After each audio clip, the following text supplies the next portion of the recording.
កំពុងឆ្នាំងបាំងភ្នំកងរីធម្មជាតិទីផ្សេងនៅតាមដងផ្លូវលាក់ខ្យល់ពីជើងក្រអូបខ្លាំងស្រូវហេមន់រដូវ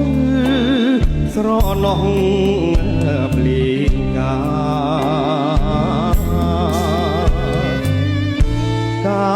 លបងជួបស្រីក្នុងវ័យក្រមុំដណ្ដប់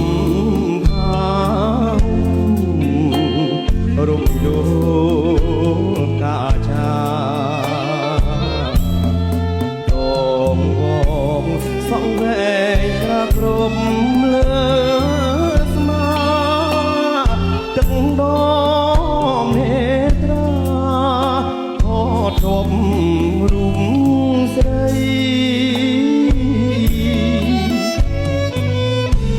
ស្រអែមលាក់ខ្លួនខំពួនធ្វើ